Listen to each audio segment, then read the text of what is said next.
coisa meio inesperada.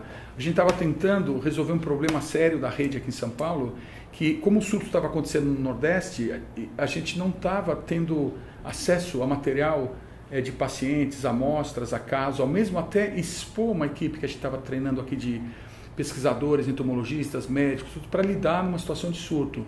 Então a gente entendeu que seria muito importante a gente ter uma imersão dentro de uma situação real, onde o surto já estivesse acontecendo, para poder aprender com isso, treinar nossas equipes e ao mesmo tempo resolver esse problema seríssimo que era esse déficit enorme de amostras. A gente sabia que várias outras instituições no Brasil estavam acumulando uma quantidade grande de amostras e, portanto, eles podiam estar desenvolvendo coisas que são muito importantes. Por outro lado, aqui no estado de São Paulo, a gente não tinha acesso a isso. E a gente tinha um problema enorme aqui em São Paulo, que era a nossa capacidade de enxergar o vírus. E foi uma coisa muito importante isso, porque inicialmente eu falei assim, puxa, talvez a gente vá para um local que talvez não seja assim tão interessante. Mas, por outro lado, Sergipe tinha um problema muito sério. Sergipe já estava com 178, não me lembro o número exato de casos de microcefalia, e ao mesmo tempo não tinha um caso confirmado de infecção por Zika. Então, isso tinha causado um enorme desconforto para o Estado, de uma maneira geral, que era o seguinte, poxa, lá você não tem nenhum caso confirmado de Zika, então quer dizer que está acontecendo microcefalia sem ter a presença de Zika? Isso poderia causar um problema muito sério no entendimento até do que está acontecendo aqui no Brasil, né, com esse vírus.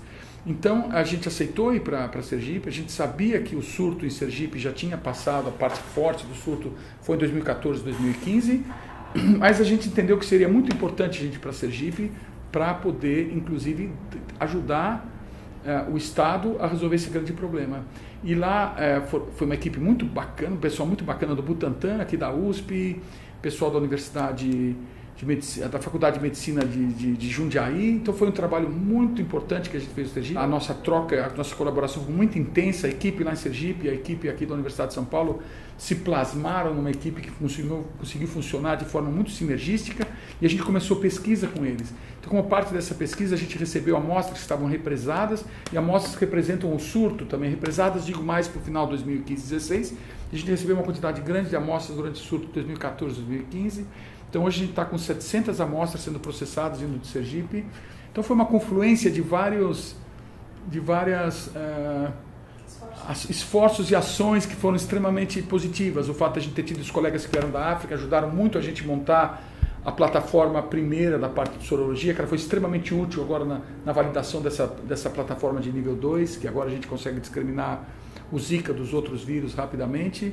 E depois tem esse material todo que também vem do Sergipe num tempo exatamente adequado para que a gente consiga agora finalizar a validação dessa plataforma. No momento que a gente foi para Sergipe, o Luiz Carlos estava aqui queimando o óleo da meia-noite, digamos assim, desenvolvendo esse sistema aqui. Mas a gente sabia disso. Então, uma das partes do nosso acordo com Aracaju foi justamente o fato que falou, olha, vamos fazer alguma coisa agora preliminar, mas daqui a alguns dias, daqui a algumas semanas, a gente vai ter uma validação bem mais interessante utilizando sistemas que discriminam o Zika dos outros vírus. Eles toparam, embarcaram nisso, tanto que agora, recentemente, uma parte da validação do sistema que o Luiz Carlos desenvolveu foi feita com material que veio de Sergipe, que ao mesmo tempo foi enviado para Sergipe na semana passada, e isso aliviou a cara, digamos assim, deu um grande alívio para eles, porque eles entenderam a situação de infecção por Zika no coorte de mães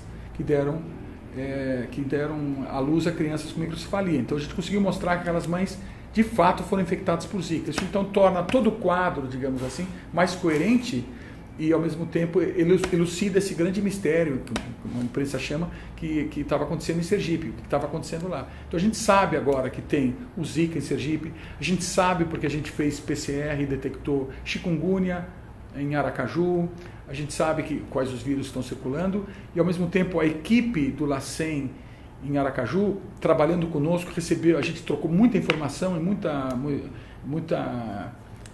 informação técnica e protocolos e procedimentos, então eles estão agora fazendo a parte do PCR funcionando muito bem lá em Aracaju. Chegou mais ou menos simultânea a nossa equipe e o envio dos reagentes para eles fazerem a detecção para o PCR do vírus. Agora tem...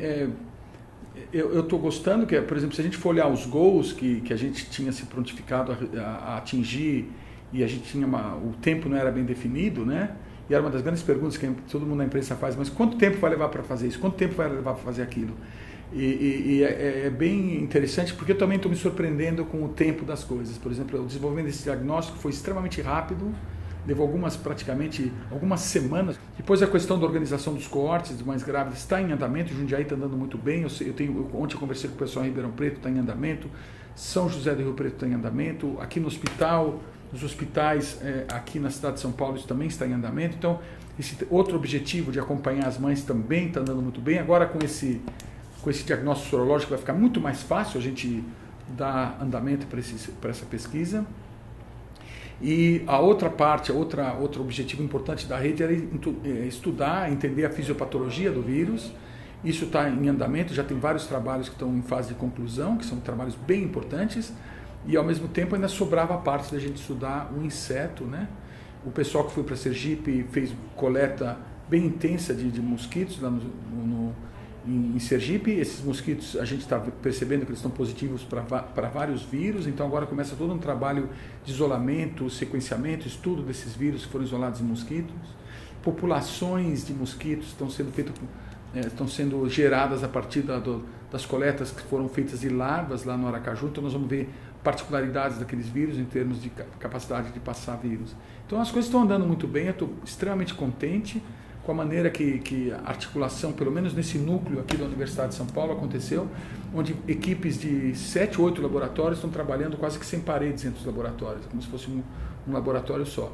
Processo acontecendo em Ribeirão Preto, acontecendo em São José do Rio Preto, e nós estamos aqui muito fortemente vinculados também com Jundiaí, estamos integrando a parte de Santos, mais os hospitais aqui da área de São Paulo, nesse núcleo aqui na cidade de São Paulo. Então eu estou particularmente muito contente porque em uma questão de praticamente 2, 3 meses a gente já está vendo frutos muito importantes do trabalho.